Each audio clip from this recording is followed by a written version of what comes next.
I said the energy that you was putting out, that you was advocating, and you kept promoting violence with these kids was detrimental to the culture.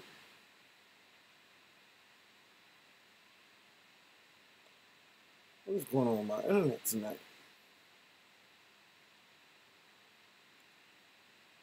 That's too, but he acting crazy.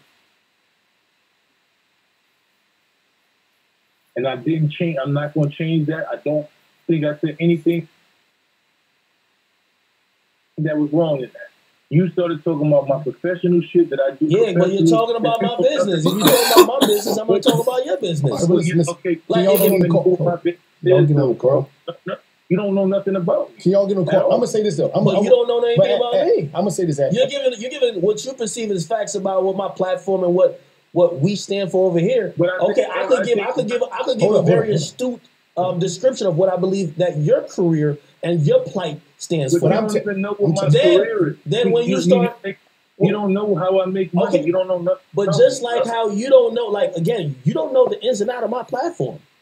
Like I was on Clubhouse before. Some of the stuff that y'all were accusing me of doing and whatever. Labels was paying to promote. Nobody's getting at labels, but you don't want to have that conversation with me because you then said it. I don't respect you as a man. So of course, at that point, I am going to go personal because now you have now taken away from the platform and what you think you see. This the whole thing. At the end of the day, it's like I'm gonna let y'all get on the call, but it's just something that y'all might could talk. I'm just saying it could be a talk. That's all. Because I don't want nobody to go to another place.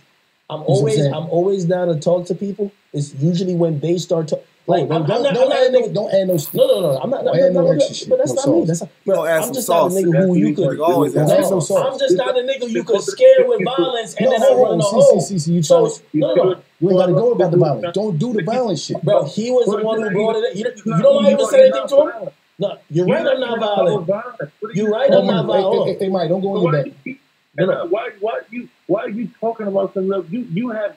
The reason why I mention any of that is because you had said to me what you had done to me, and I'm like, you weren't gonna do nothing. Let me explain to you, bro, because I need you to understand the level of violence and understanding of violence that I have been involved in my life. You've never been involved in that, and I understand the detrimental of that, and that's why I utilize my platform, my voice to do something different. That's why you shouldn't talk to me about that violence. But listen to what I'm saying, bro. So you just want to talk. Okay. I'm explaining to you, right? The way that you speak to certain individuals and the way that the aggression that you have, I have a lot of people in the streets that move a certain way that I've protected a lot of different shit because I'm out of that life.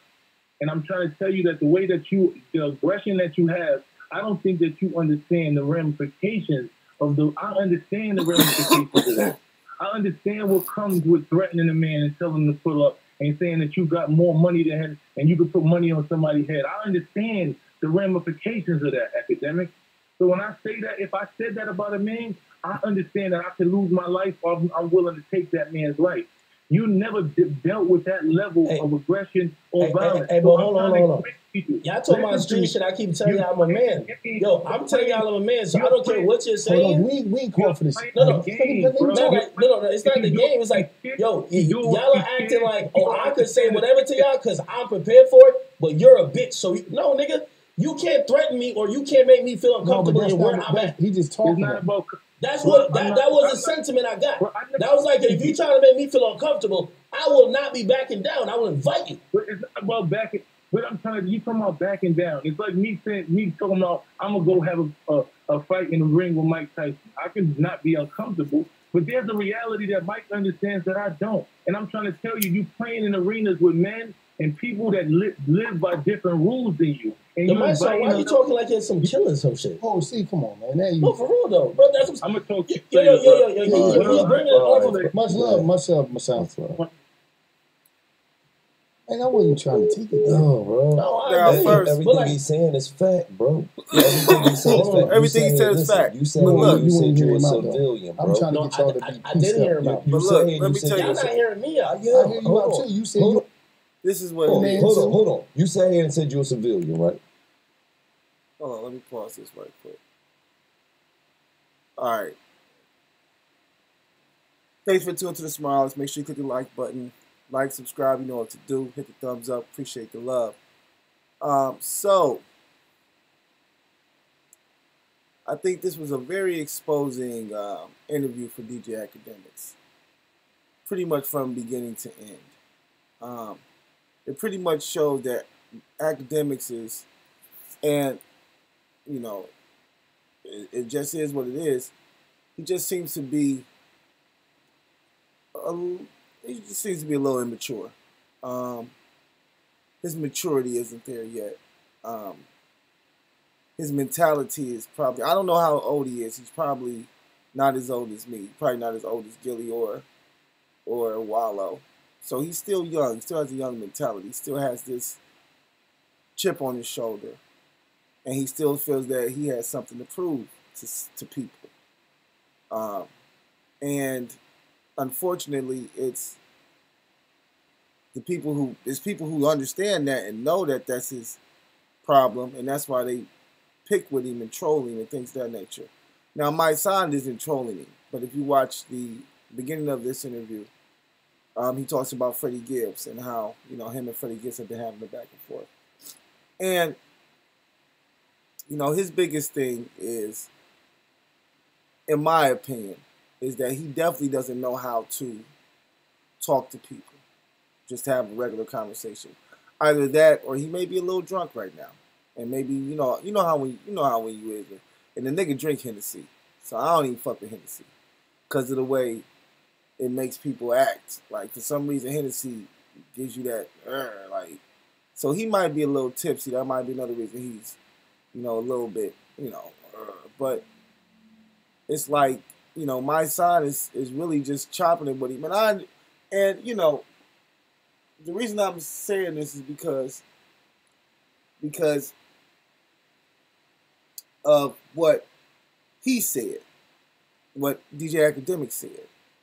First, he brought up the word violence, and he was saying like, "Well, yo, why, you know, you act like you gonna do something to me? You ain't gonna do nothing, you know, nobody do nothing to me, cause this."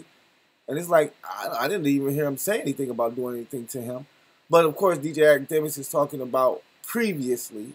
In previous conversations or tweets or whatever, I guess he said something about him, you know, not respecting him as a man, and, you know, him standing on that, and he has a good reason to feel the way he feels, and that's because of DJ Academic's constant promotion of, you know, violence in Chicago at one point in time. Now he doesn't do it as much now, and I think. Only reason why is because it's not that much. Well, it's always violence going on in Chicago, but he was doing it while there was some up and coming rappers coming up out of Chicago, so it kind of just went hand in hand. And, you know, unfortunately, some people took that shit and took it like my son took it. Like, yo, you just, you know, contributing to the problem. You're not trying to be a solution. And instead of DJ Academics trying to be the solution, he's more like, fuck being the solution. I'm trying to get this money. I'm trying to make a couple dollars. And this is how I can make some money. You know, my bad. You know, I'm not. And his mentality has always been, well, I'm not reporting nothing that nobody else is not reporting.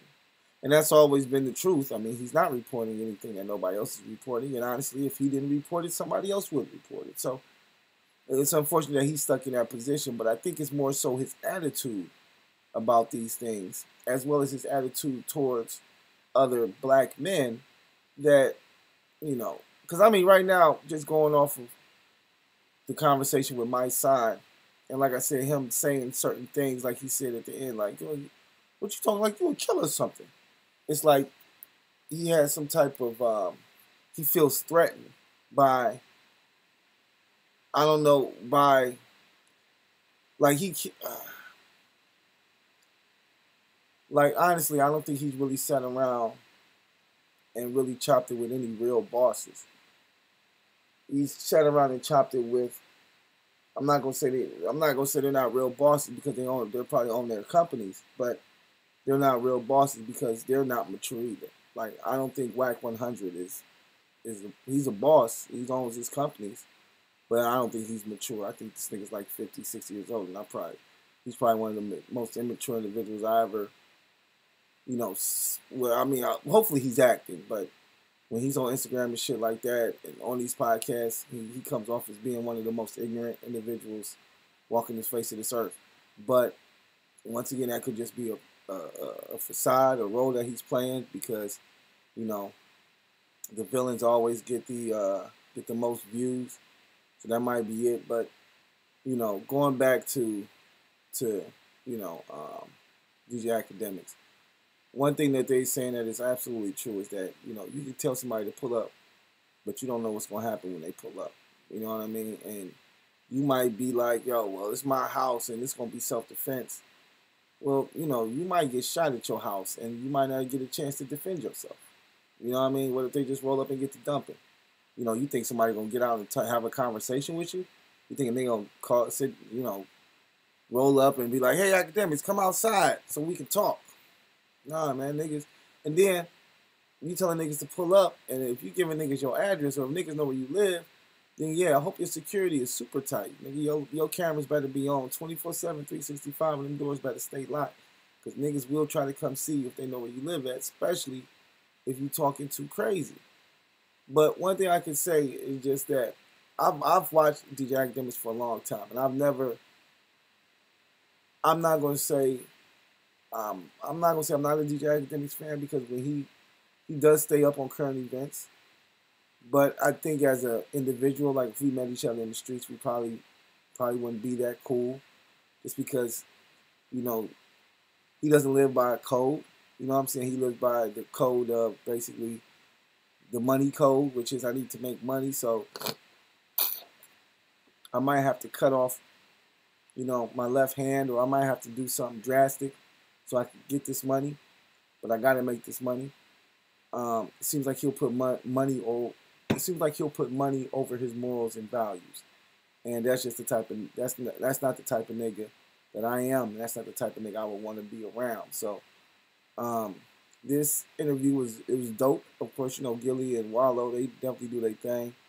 But I think it really showed a side of DJ Academics that people aren't aware of, and it didn't make him look good. I'm not going to say, you know, he's about to, you know, get canceled or anything because he didn't say anything crazy or anything, you know, outlandish. But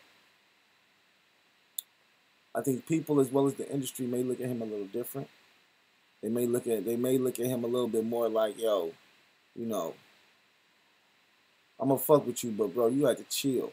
You know what I'm saying? You had to chill out, man, with all the yelling, all the crazy shit. And then when you talking to people, you could probably get more out of them by talking to them like you got some fucking sense and not bringing up, oh, nigga, you think you a killer? What you trying to say? If a person doesn't say that to you, then that's not what they're trying to say, because that's what they would say if that's what they were trying to say. And that, once again, that's just part of being mature. And if you are talking to somebody and, you know, they're trying to say something and they're not saying it, you know, just straight to you, then you probably don't need to be kicking it with them. They're probably not your friends. So just keep it a buck. You know what I mean? So it was a pretty dope interview. Like I said, make sure you check it out. But I feel like this interview definitely exposed DJ Academics as being a little on edge, little seemed like he's a little, I don't know, soft. Seemed like a little soft. I mean, you know, he talking a lot of shit, talk about being a civilian, but then, you know, always want to say something about violence and protecting himself and pull up and all this other shit. And it's like, you know, and Gilly and Wallow telling the nigga like, look, that pull up shit ain't where it's at, and you tell the wrong nigga to pull up, and it might be a problem. So hopefully he heeds their words. And, you know, I would like to see a more polished and more mature DJ Academics talking about some shit that's, you know, maybe even a little bit more positive, a little bit more productive. But, you know, to each his own. But, you know, I think that would be just as lucrative as what he does now. Just doing it with a little bit more polish, a little bit more maturity, and not, you know, being on this sucker shit, man, because he was on some sucker shit. He was on some sucker shit with my son on the phone, as well as I think him and the Freddie Gibbs thing was some sucker shit too. But I think that's more so between him and Freddie Gibbs, because now Freddie Gibbs just got into a fight with Jim Jones and supposedly got beat up and all type of other shit happened. So, you know, he definitely been on his ass for that. So, anyways, appreciate the love. Make sure you click the link in the bio. Like, subscribe, you know what to do. Peace.